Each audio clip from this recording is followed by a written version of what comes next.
All right, and we're back for another episode of the Lakers Fast Break podcast. Gerald Glassford coming right back at you here from Lakers Fast Break, Pop Culture Cosmos, Inside Sports Fantasy Football, and Game Source. We truly appreciate everyone out there listening to all of our shows. And if you can, please give us a 5-star review on Apple Podcasts. Plus, if you can like, share, subscribe, follow, or do anything that you can to support us right here at the Lakers Fast Break, Pop Culture Cosmos, also, as well, the great folks at Lakerholics.com, the great folks at Basketball University at Medium, and, of course, the wonderful folks at the Hoopheads Podcast Network. It is sincerely appreciated. Well, Game 4 is in the books, and as I will be talking about with the guys today, it was a case of just basically you let one slip away if you're Phoenix, because that game, for the good portion of it, was controlled by the Phoenix Suns, but their own demise was their own demise. Basically, too many turnovers, too many mistakes, gave up a wonderful performance by Devin Booker, who, in a very Kobe-esque type performance, looked very much the part. I'm not saying he's Kobe. I'm saying today he might have played very similar to the way his guy that he actually followed quite through his bit of his career in Kobe Bryant looked out there. A lot of mid-range shots, wanted the pressure shots, took a lot of great pressure shots and made them very efficient for the most part. A lot of turnovers, a lot of other issues too, but still a very Kobe-esque performance for him, but it was all for naught as the Milwaukee Bucks, on the strength of Giannis Antetokounmpo with 26, but Chris Middleton with a Chris Middleton performance with 40 points, just kept feeding him the ball, 15 for 33, 3 for 8 from 3. Just a huge performance from him with 40 points. Solid play from the rest of the Bucks for the most part.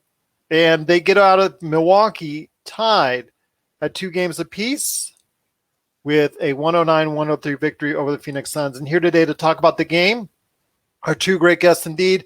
First up, it's the man behind Lakerholics.com, where, again, as I noted to the Locked On NBA Draft podcast, which I will be appearing on Thursday. So if you're listening to this now, after this is over, please check out my appearance on my good friend's show, the hugely popular and successful Locked On NBA Draft podcast, where I'm appearing. And I want a big shout out to him for allowing me to be on that show, and cannot thank him enough for doing so.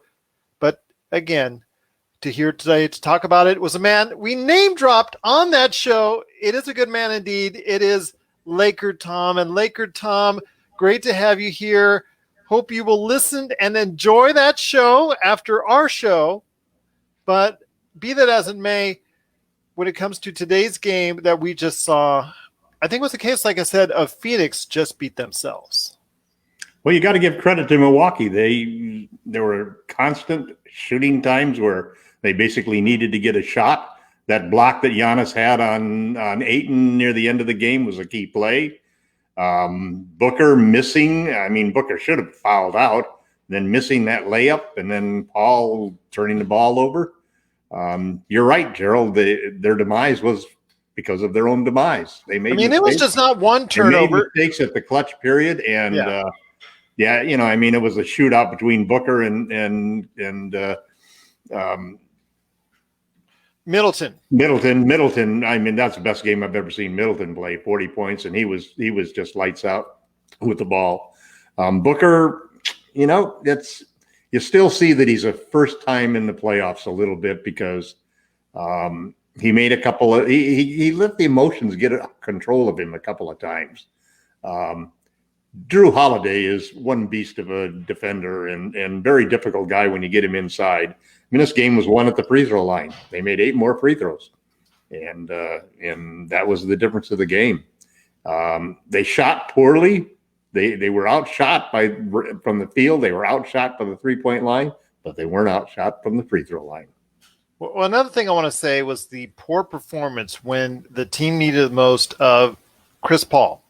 Chris Paul, this is about as bad as I have seen him look in the entire playoffs.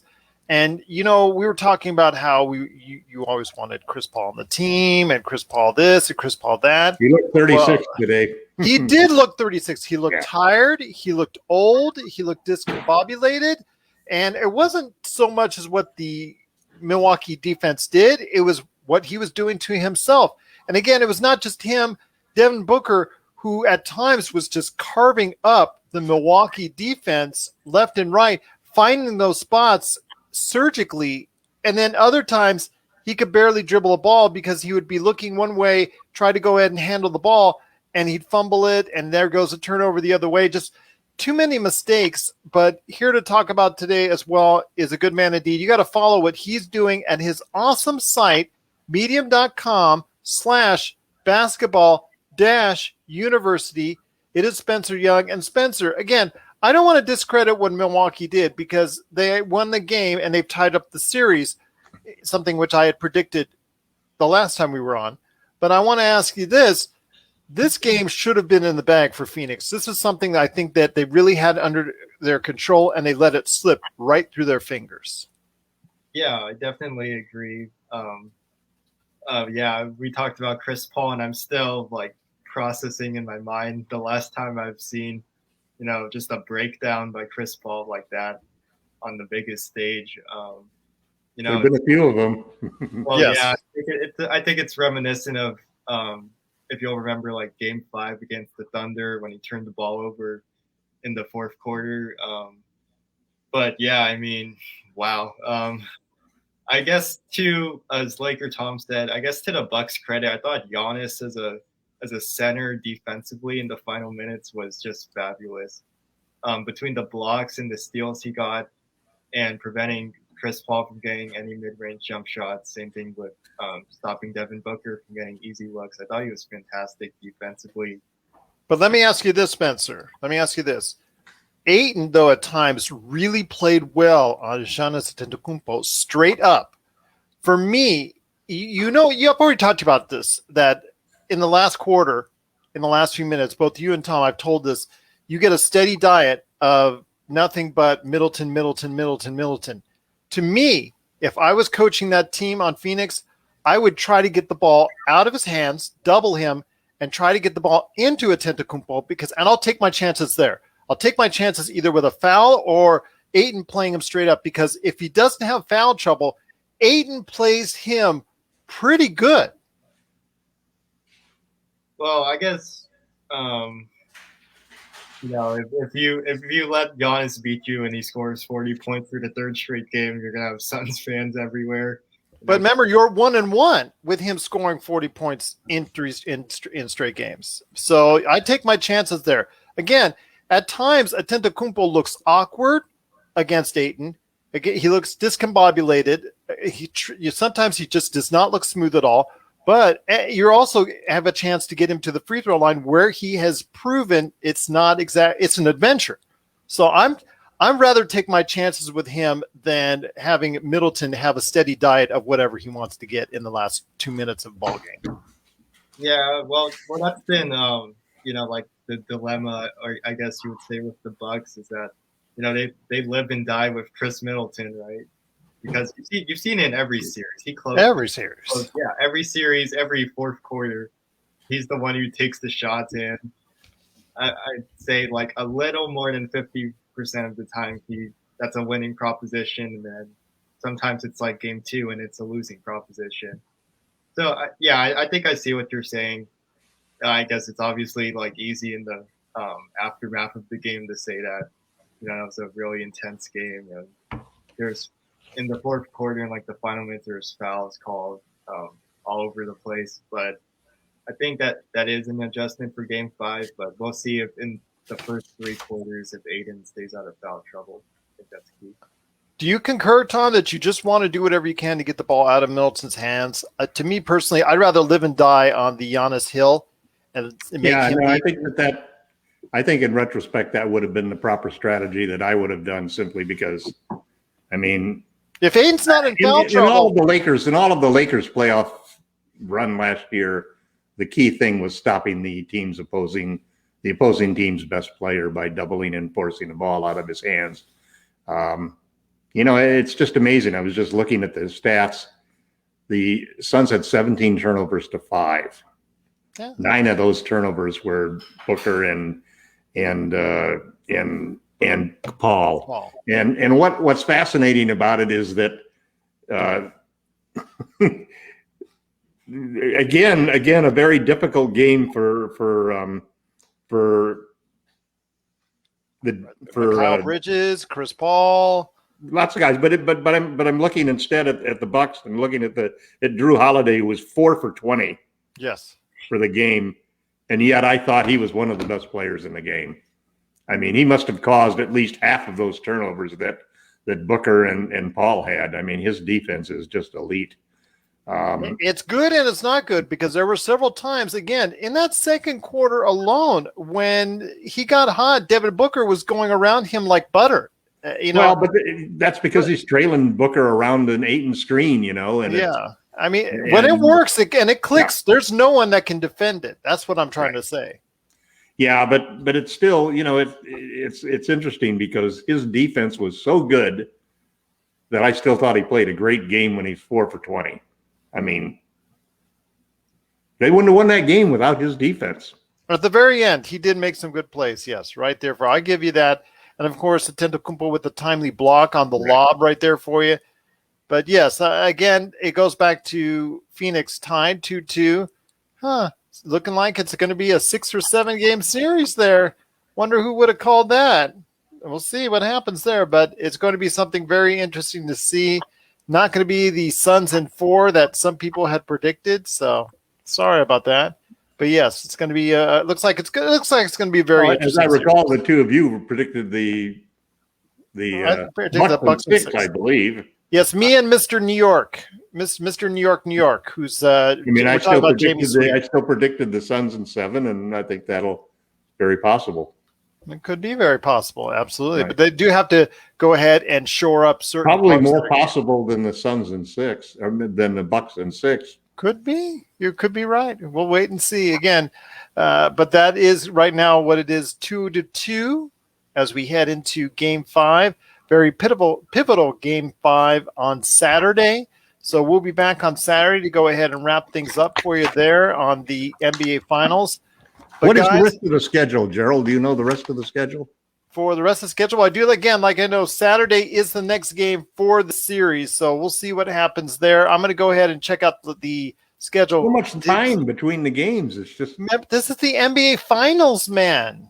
The NBA Finals, and after that, it goes to Tuesday. So yes, it's going to finish. Look, you might be 90 before it finishes, but it will finish before you die. Hopefully, feels like if we just scheduled a regular finals, we could have had an extra week in the regular season or something. Well, isn't it funny that how we were talking about how everybody's tired and the Clippers, we usually don't have any sympathy. It took forever to get to Wednesday, man. But remember, they had forever to get to Saturday, and then the Tuesday after that. But remember when they had to play 17 games in 34 days, right? And they were complaining about, and rightly so.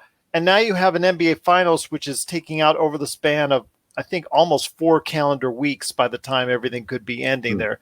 That makes you 3, but it's still going to be a very distant time. I think they're just trying to get us used to not having pro basketball to watch anymore. Yeah, well, until October. There is the Olympics, but that's at the back end of the show. Right. We'll talk about that coming up. But guys, it is the Lakers Fast Break. It's Gerald Glassford along with my good friends, Mr. Spencer Young and Laker Tom. Please be part of their great conversations that they have at Lakerholics.com and, of course, medium.com/basketball-university.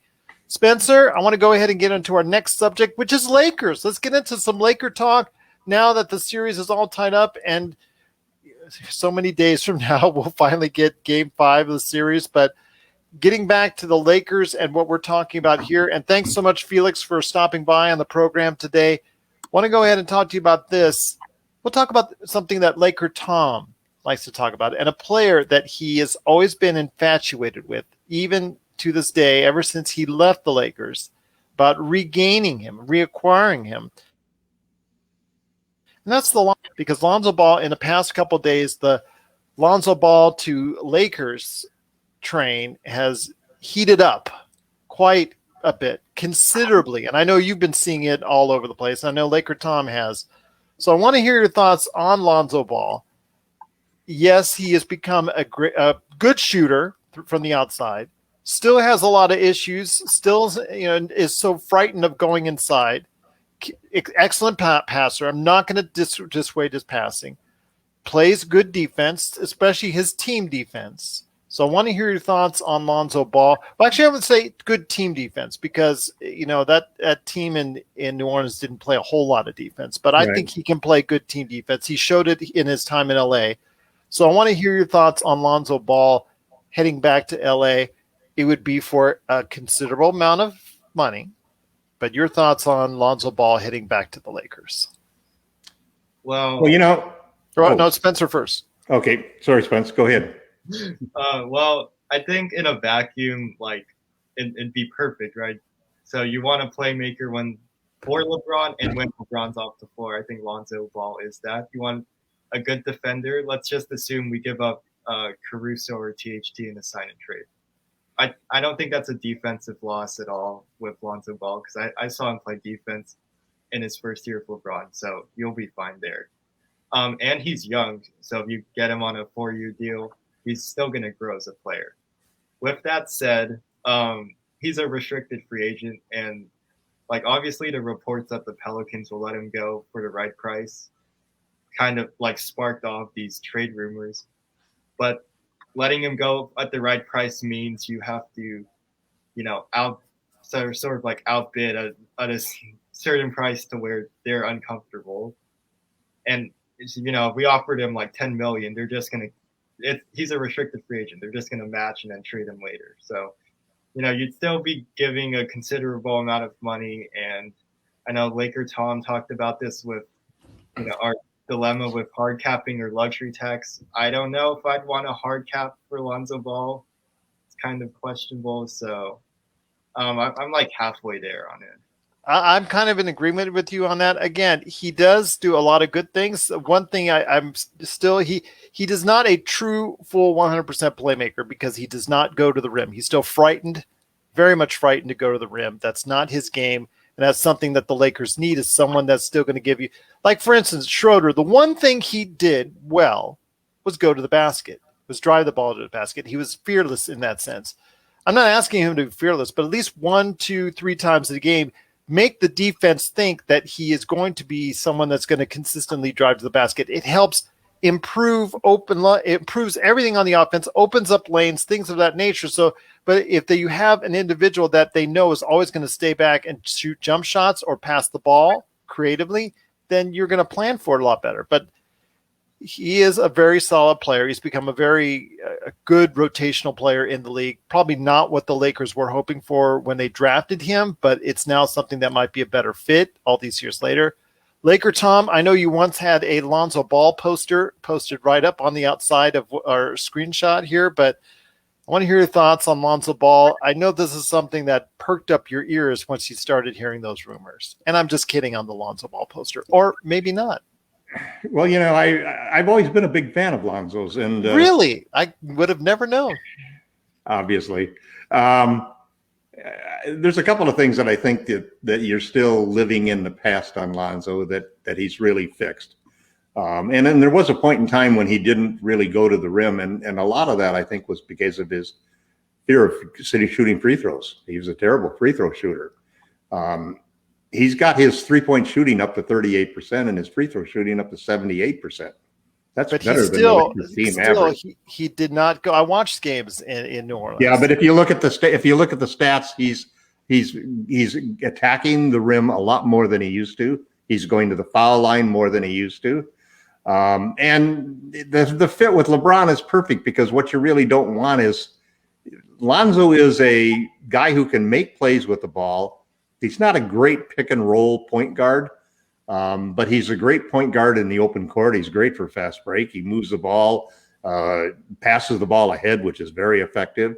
Yes. He can shoot from 3. He's not afraid to shoot. He shoots over 8 per game, which I think is an important factor because he's a high volume and high percentage 3-point shooter.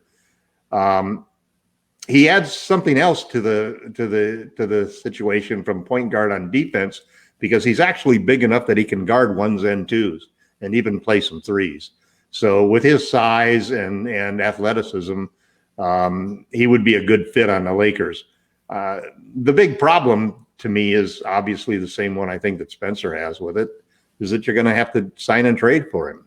He's not going to come for $10 million. I mean, his qualifying offer is $15 million. So you're going to have to sign and trade for him, which is going to hard cap you. So it's kind of interesting that Marc Stein would be dropping all of this news about the Lakers possibly going after Lonzo Ball.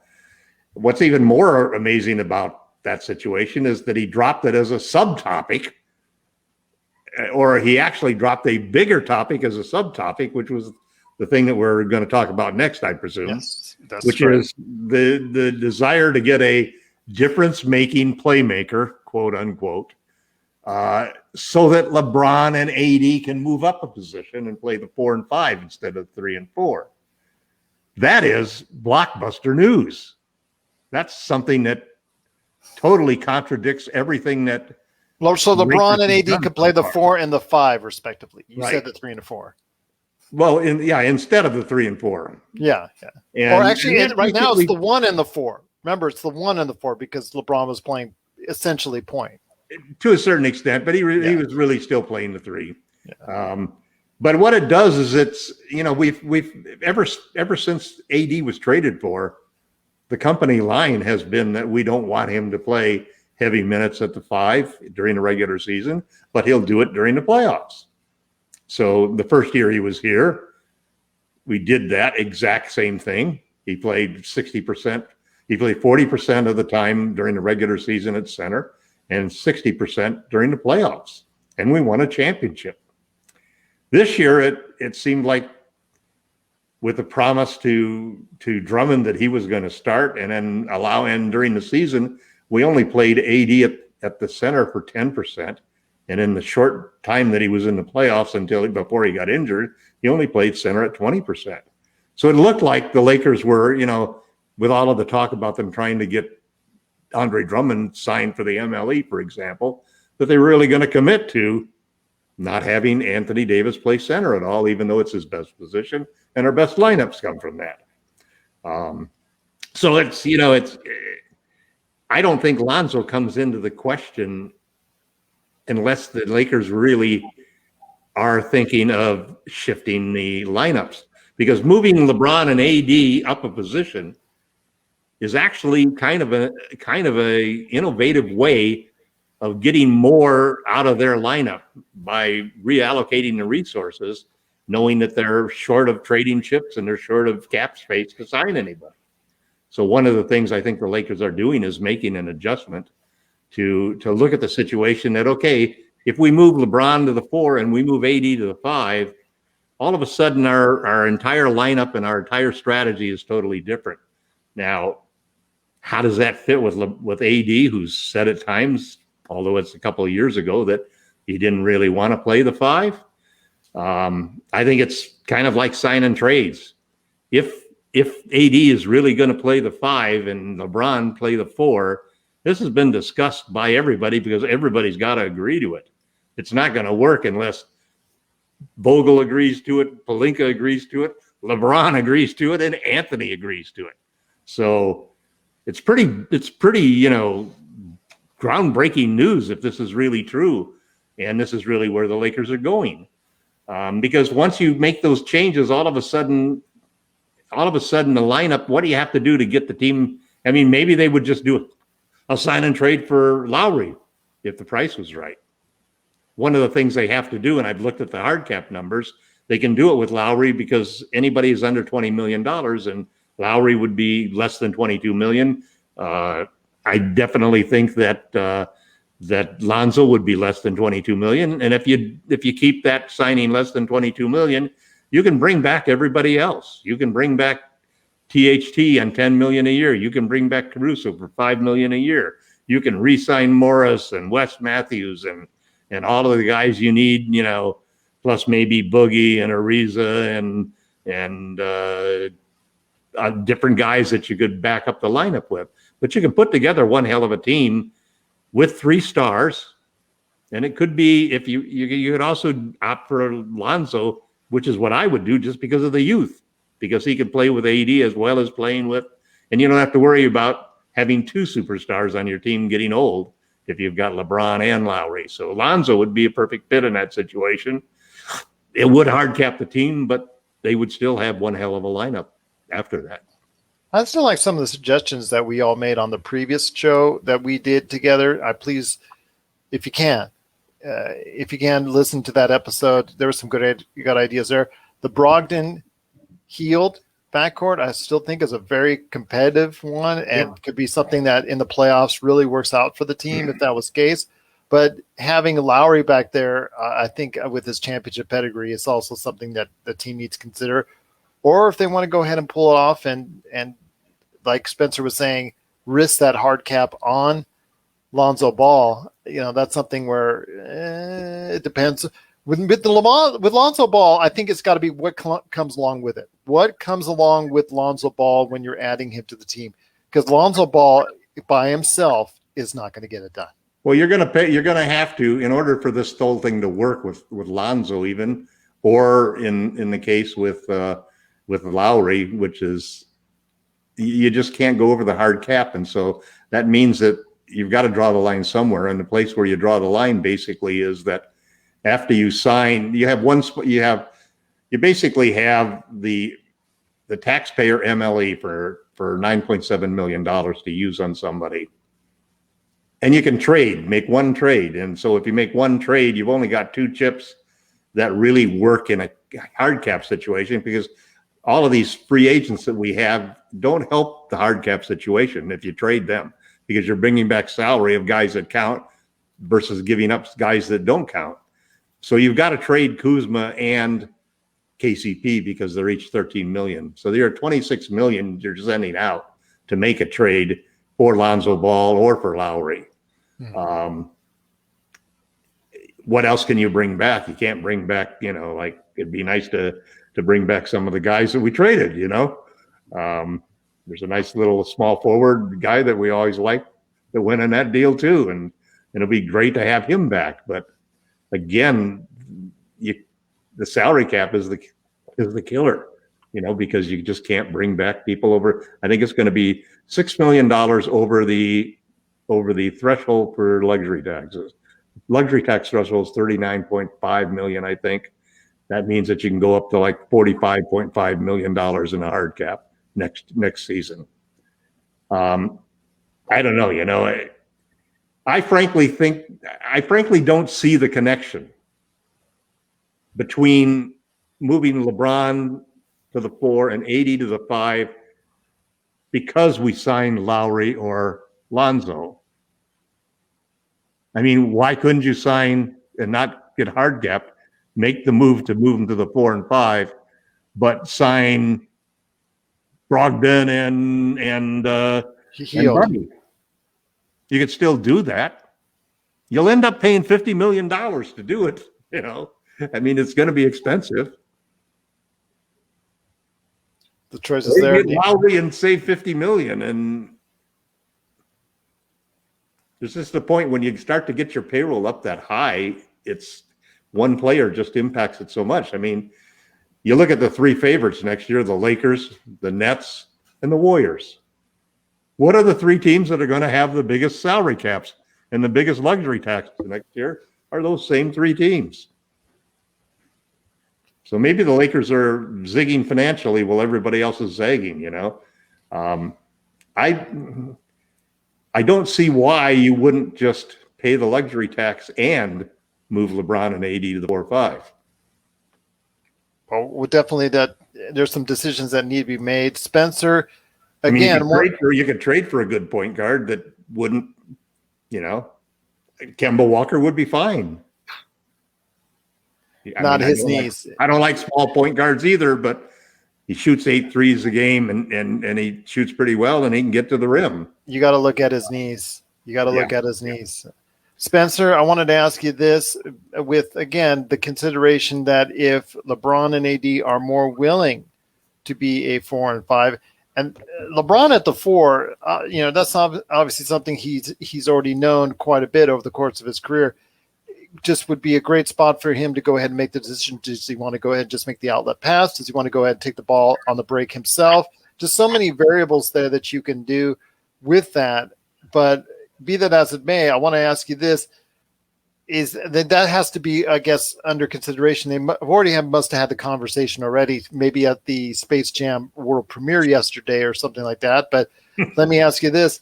I mean, is that if they give you the go-ahead to go ahead and do that they are going to commit to playing the 4 and 5 during next season primarily, does that change your whole mindset on how you want to go ahead and improve the Lakers?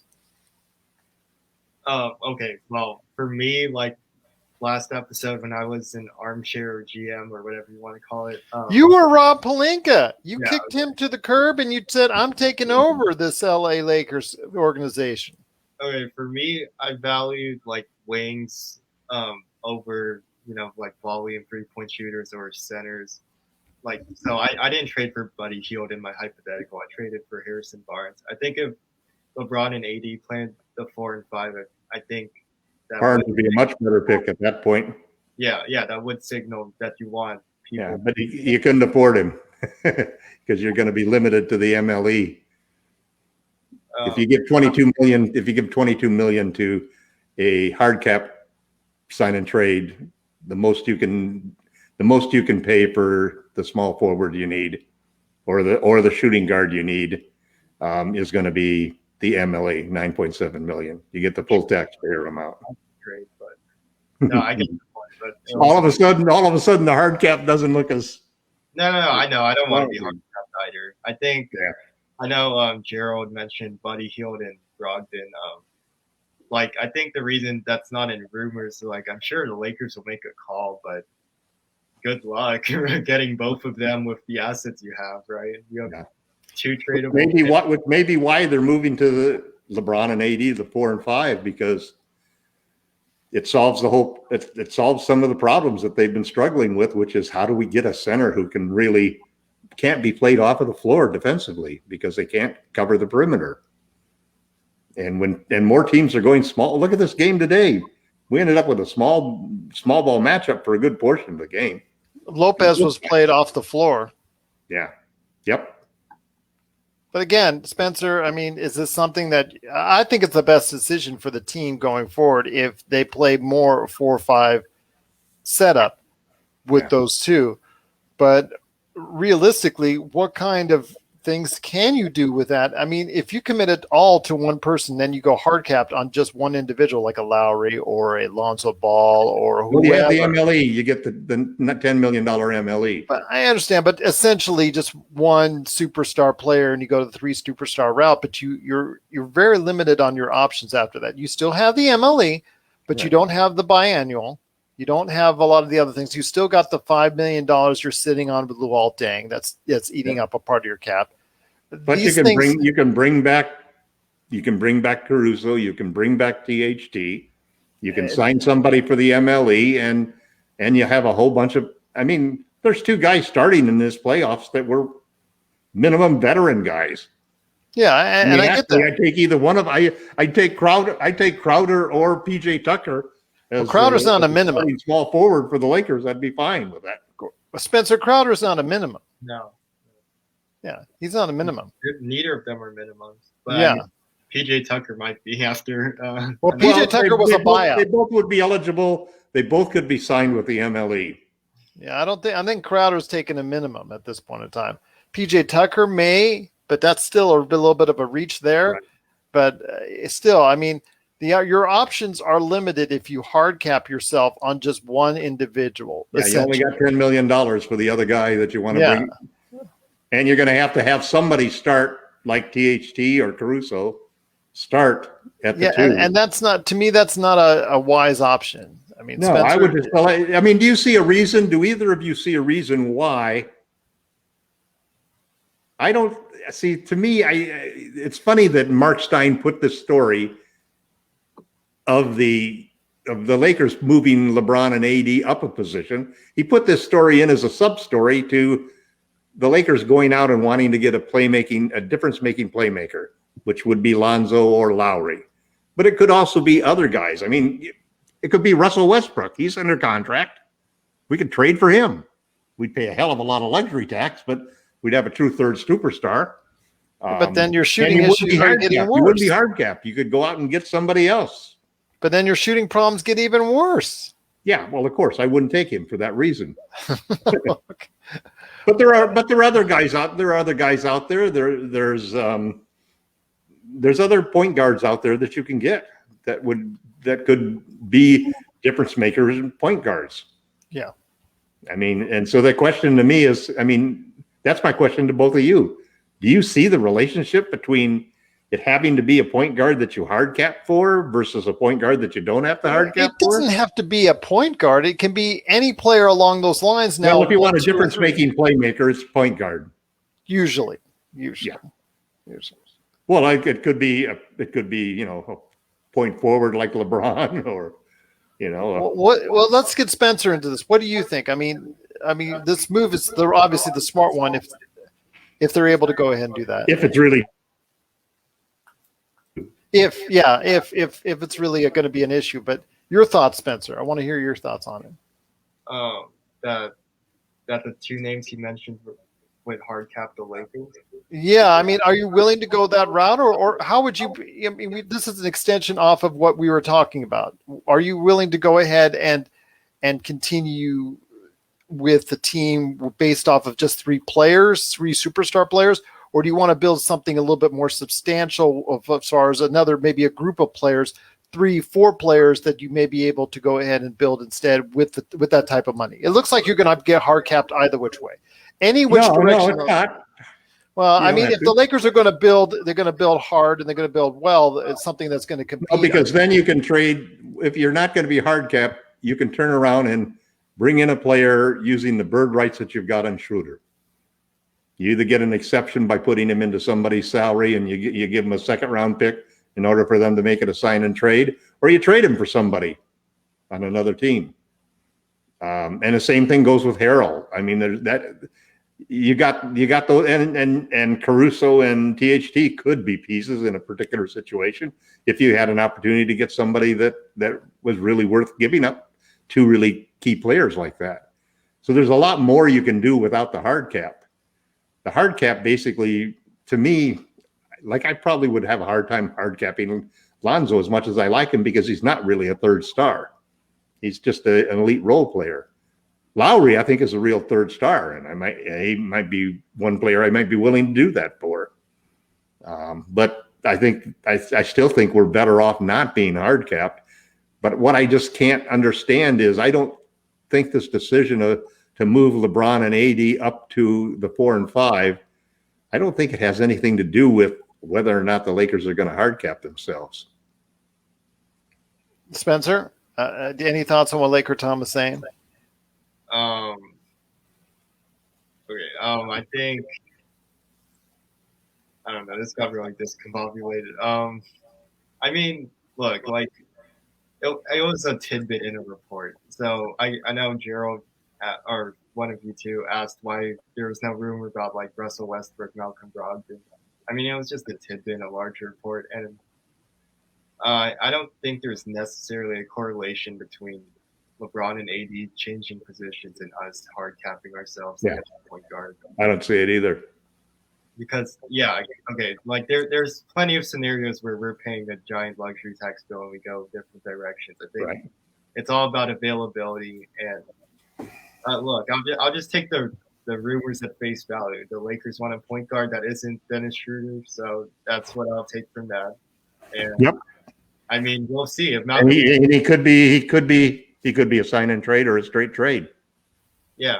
Well, I mean, so like Malcolm Brogdon could be available, or the Pacers could go like all in and trade him for Ben Simmons with a bunch of their pieces. I don't know.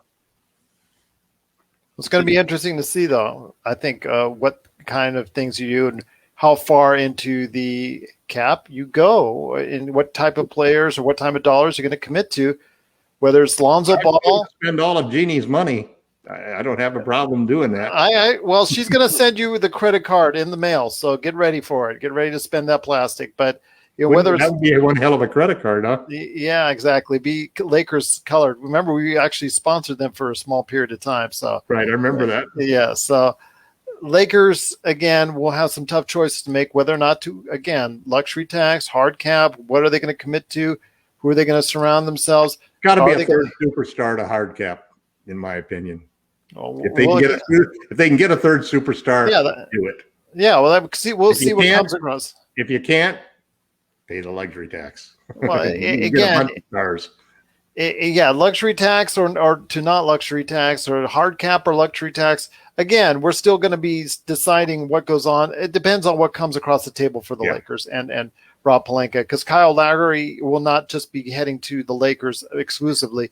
He could be offered, or he could want to go to any one number of contenders that are out there in order to go ahead and get another championship. Same thing with Brogdon. Same thing with Ball. I mean, he's going to be out there in the marketplace looking for a big-time deal, because this is going to be a real big payday for him, probably the biggest contract of his career. So I just posted an article to LakerHolics.com about how most of the pundits are expecting this to be the third straight year where there's going to be a lot of sign and trades. Oh, yeah. There's only 8 teams that have over $20 million in cap space. So, it's the MLE is like the ceiling for a lot of guys, and the ceiling for what a lot of teams can pay to add a key player to it. A lot more feast and famine once again. It's going to be some of the haves and some of the have, and a lot of the have-nots. So, but guys, it's going to be still very interesting to see what happens with that. But before we head on out, a couple things I want to go ahead and left on it. LeBron, at the vaunted performances that he's been making, he's been going around doing the basically the car wash, as they call it, as far as going into different media outlets promoting his Space Jam, which is coming out this weekend. Hopefully, as soon as I catch it, I'll provide a review of that. But have Spencer, you seen it? No, not yet. I didn't get a screener ahead of time for this one. Sometimes I do, but most of the time I actually have to wait until the movie comes out. I'm still waiting for it, but it'll be out very soon on HBO Max. And also the theaters as well, if you want to go ahead and check it out in theaters.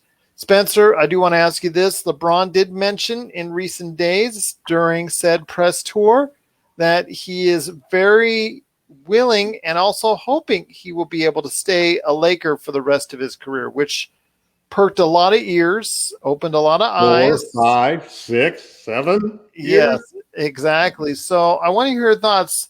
Were you excited to hear this news? And do you think it's something that you really want to hear as far as him wanting to play the rest of his career as a Laker? So I don't think this is news, because I think it was in quarantine or after he won the championship, he said he wanted to stay a Laker, and he put his money where his mouth is when he signed the extension. Obviously I want LeBron James on the Lakers. I think I guess the only thing that would change his actions on that would be like where his son goes. If we're assuming he's drafted, maybe he goes back to Cleveland.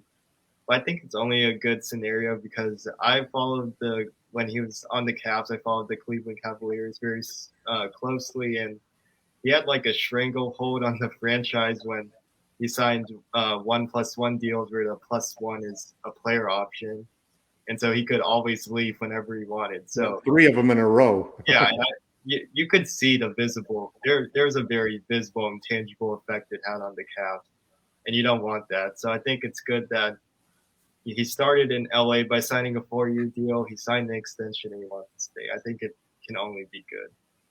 Well, there you go. I agree with you. Even if his play drops off like a cliff, just having him there as someone who other players, and this is always around the league. Some players do want to play with him. Some players don't want to play with him. But I think as an older individual who is more team oriented and is more of an individual that's willing to make his teammates and players better, I think he is an individual that, as he gets older, is going to be more receptive of other players wanting to go ahead and play with him. So I see it as a bonus if he ends up his career. But you're right. I still think in the hindsight, he might want to end up playing one final year in Cleveland, or maybe 1 year with Bronny if he's actually good enough to be drafted. We'll have to wait and see. That's a big thing, is how good is Bronny and how well is he going to develop at the high school level we're going to wait and see. I mean, because he's going to be a sophomore, I think, in high school this year, if I'm not mistaken. And junior. He's going to be a junior? Yeah, he missed his sophomore season because I think he tore his MCL. Yeah, okay. In the injury. Okay. Because I know this was his second year playing, because he had the first year where he was coming off the bench for us. So I just assumed he was a sophomore. So it's junior. So we'll see how well his career develops, because it's got to start taking off now in order for him to get really to the point where he could become an NBA prospect and not just LeBron's son that's going to get a free ride just because he's LeBron's son. So we'll see what happens there. But I'm very positive on that news that he can be a part of the Lakers going forward. And I'm hopeful that happens, because that means a lot of good things may come the way of the Lakers and Lakers fans going forward. So definitely like those odds as well. But guys, before we head on out on another great episode of the Lakers Fast Break, once again, I'm with Laker Tom from Lakerholics.com and Spencer Young from Basketball University on Medium.com. USA Basketball. USA. Unfortunately, this has not been the best week for USA, as they have dropped 2 of 3 in Las Vegas, here in Las Vegas, per se. And the first games that they dropped to, first one was to Nigeria, a team that 9 years ago they beat by 83 points, which that sticks out in my mind, by 83 points. And they ended up losing to them. Mind you, they had some NBA players on their teams, but still, that's a dramatic turnaround from one span to the other in less than a decade. And then now you have, I think, on the next night or 2 nights later, they lost to Australia. And they did win their third game last night. Is that correct? So who they beat last night? Did they play Argentina? I think they beat last night. So, yeah. So they finally did win.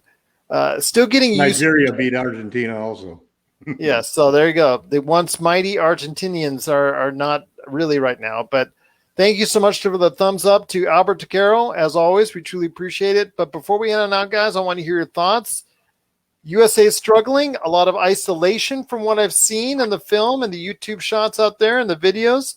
A lot of isolation, not a lot of great teamwork, some sketchy basketball at best. Spencer, do you think Pop will have them ready by the time they go and head over to Tokyo?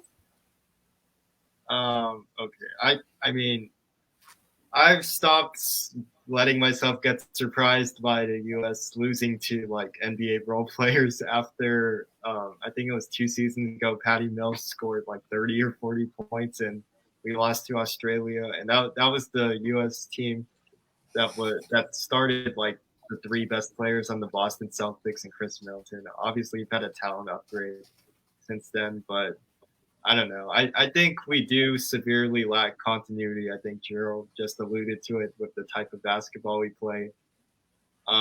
So, yeah, I think continuity can only get better from here. So I would still think the U.S. is going to be fine. I wouldn't hit the panic button just yet.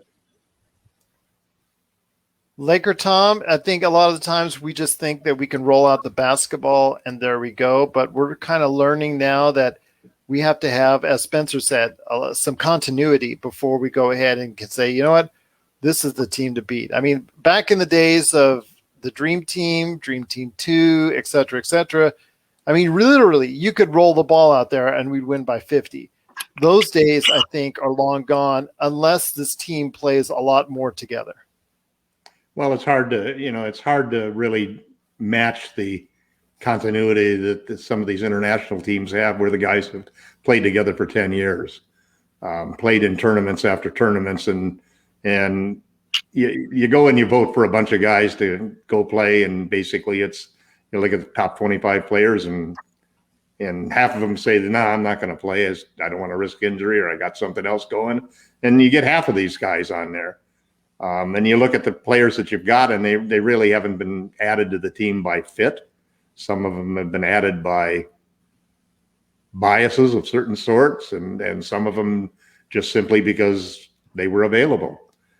So, you hope that with some training camp and some exhibition games that turn out well, that the coaching staff can develop the players to reach that point I think that it's quite a difference too when I look at the coaching, because Coach K, who was used to running a team where the coach was in charge, if you will, and the players played however the coach wanted them to play, and a system that was basically designed to be pretty egalitarian and not to really overload and focus on just running isolations on people.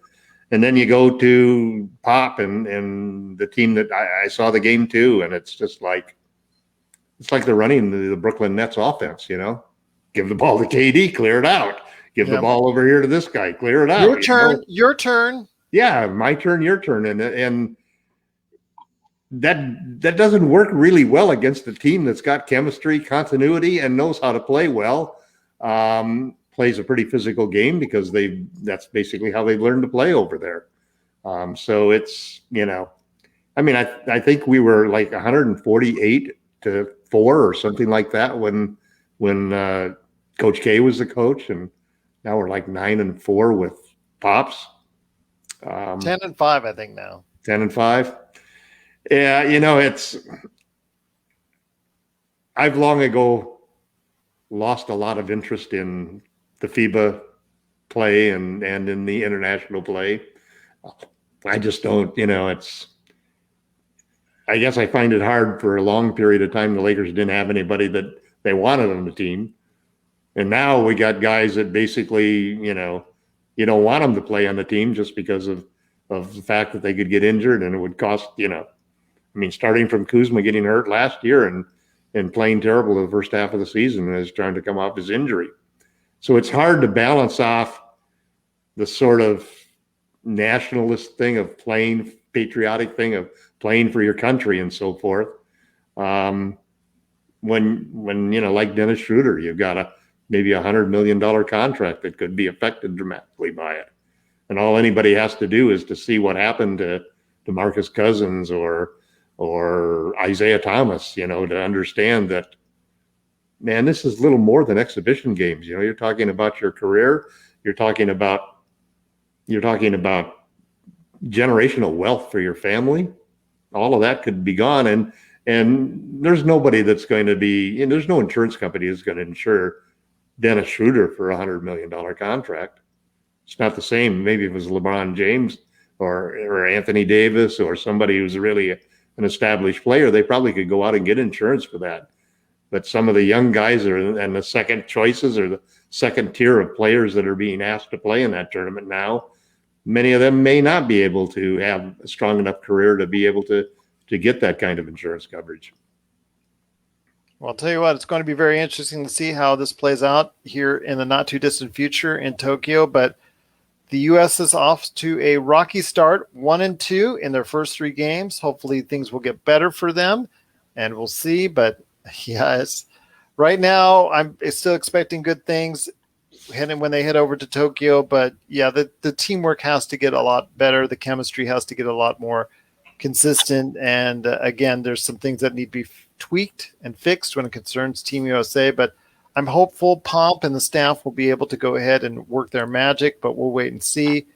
But guys, it's been a great episode. Again, the series heads over back to Phoenix, tied 2-2.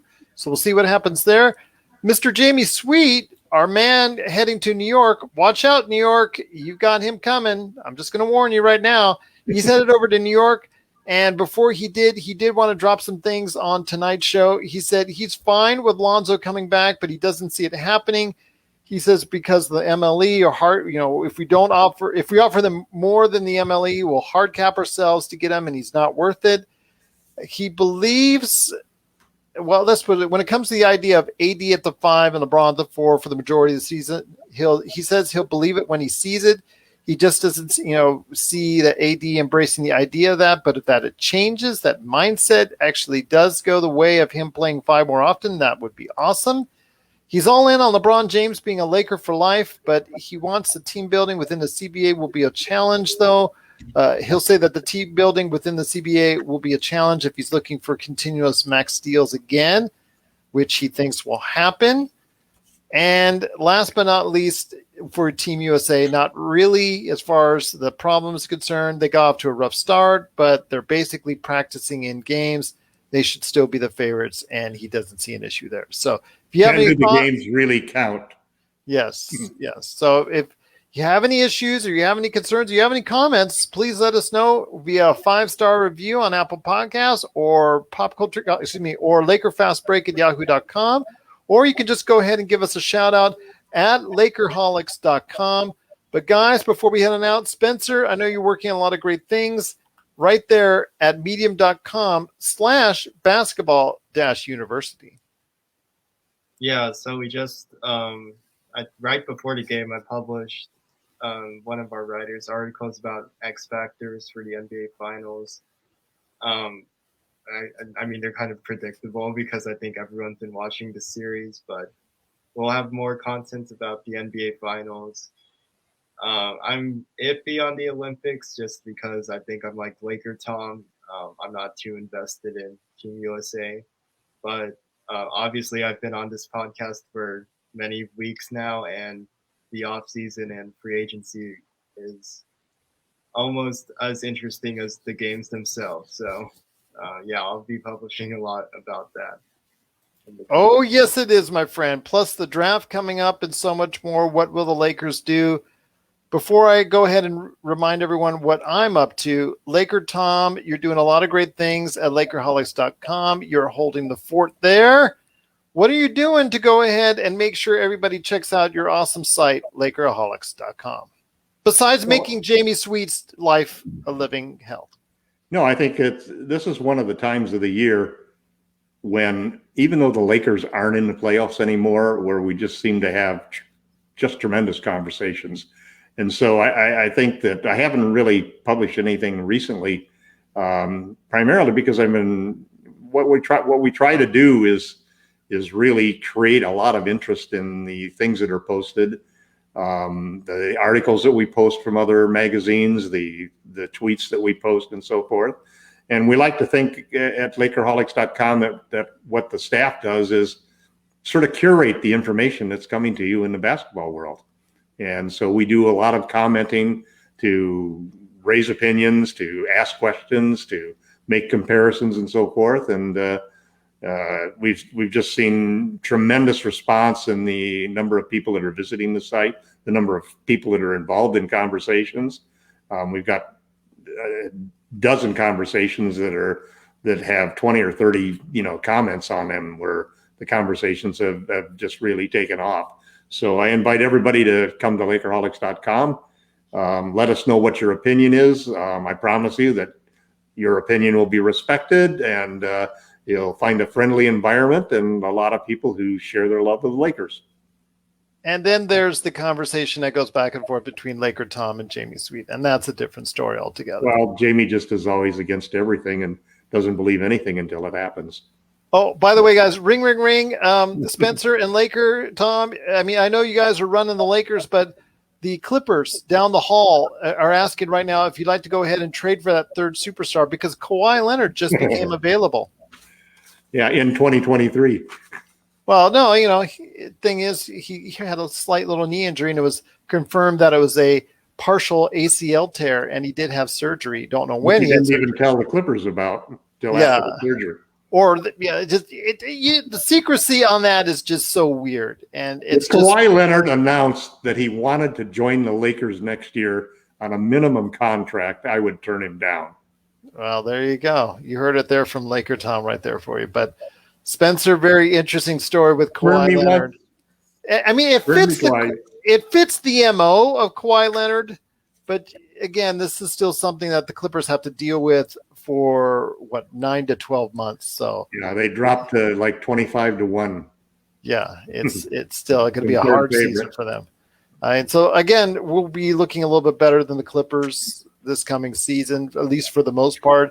If it comes to playoff time and they get a fresh Kawhi Leonard, that could be a different story. But your thoughts on Kawhi Leonard, getting that partial ACL tear? Well, I think where it's most interesting is, besides like the effect it has on the Clippers as a contender next year, I think his free agency decision will be interesting. He has a player option, I believe. So That's correct. Now, if he stays for the 1 year, then the next year he'll be eligible for a $200 million contract because the bird rights will be there. Yeah, well, okay. Well, I wouldn't want to be the one paying $200 million to someone with degenerative knee issues that need load management. But don't forget his quad. Yeah, that's not my issue. But they gave a max contract to KD after an Achilles, which is a much more deadly which is much more dangerous situation than an ACL.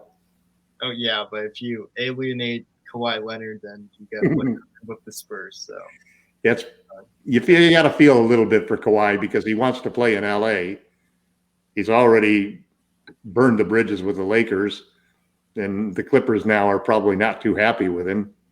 And there's no other team in Los Angeles unless he wanted to play for the Sparks. What are you talking about? There's no other team. The LA Sparks is a great and outstanding team. Unless he wants to play for the Sparks. And then, the Republicans are not going to be happy with that. Well, there's always the G League team for the Lakers. The South Bay Lakers. They're good. Well, I was thinking then when you were talking about Bronny, one of the things I've been trying to figure out, and Spencer brought up the subject, will LeBron ever give us a discount in order to bring in a third superstar to replace him when he goes? Or is he going to be like Kobe and want to, rack up a max contract, and if he's 42 years old and he wants a max contract? Now, maybe the only way this could work, the only trade where he might agree to, is trading him to the team where Bronny is. Well, again, that's something that's down the road. And Bronny has to be someone that's going to live up to his end of the bargain first. So we'll monitor that and see if he becomes a player. And as you know, we follow the draft here. Speaking of the draft, on Friday, as I announced on my good friend Rafael Barlow's show, Locked On NBA Draft, which you do need to check out after you listen to this. It does have a Lakerholics and a Laker Tom reference on there, so you got to check out that. But we did talk about a lot of good things about the Lakers, their draft choice, should they keep it. Also, as well, we talk about somebody out there on Chad Ford's podcasts, and I'll let you guys go ahead and listen to it, didn't like Cade Cunningham as the number one spot. So we talk about if he is going to be a number one spot or if there's anybody else of interest there. So we'll talk about all that and more on that show. So please check it out. Plus, also, again, I'm going to be dropping my mock draft on Lakerholics.com first on Friday. So you'll get to check that out there. So you see who is going up, who's going down, who's going out in my mock draft. So stay tuned for that. Plus, you got a lot of other great things this week, including I just dropped on Lakerholics.com and also on the Lakers Fast Break channel my interview with award-winning Boston Globe and Sports Illustrated writer Lee Montville. He just brought a brand new book out. It's called Tall Men, Short Shorts. It's about the 1969 NBA Finals between the Lakers and Celtics, one of the best finals ever as far as competitiveness is concerned. I know that the Lakers didn't win that one, but again, as you look at it as a basketball observer, it's one of the most competitive ever made, and we talk about that and so much more. Hopefully you got to check out that podcast. And then also the Nelson Finals. That is correct. Yes. Oh, Jesus. But that wasn't, remember, if you remember correctly, that wasn't to win the game. That just put them in the lead. So people mistaken that, and the way it's framed and the way it's shown, it seems like it was put the Laker, it just the Lakers lost right there after that. No, they still had a chance to win, but they didn't. That was pretty heartbreaking, though, to see that ball come through there after bouncing their eye. Yeah, and it was heartbreaking. And then they played like that, right? Just a short time that there was left in the game. But yes, need I digress. So if you want to go, one of those moments that I still remember where I was exactly at that moment watching that game. Well, Lee Montville was at that game, and he talks about that. So hopefully you'll get a chance to check that out. That's on the podcast channel right now. And, of course, my conversation with TJ Johnson on the ESPN scandal. That's also some very good conversation right there for you. So please check us out, Lakers Fast Break, Lakerholics.com, Basketball University on Medium. So we've got it all right there for you. And thank you so much for listening. Once again, the Milwaukee Bucks tie up the series. And that's after a good win by them. The schedule right now looks for Wednesday was tonight. So we'll look forward to being there on Saturday. The next game is on Saturday, Game 5. We'll hopefully go ahead and catch that game. And after that, we'll be right after the game to record right here on Facebook at Lakers Fast Break. Or you could just go ahead and check out the show right after, the day after. It'll hit on Sunday. Or, yeah, it'll hit on Sunday. So I'll go ahead and drop it on Sunday right there for you.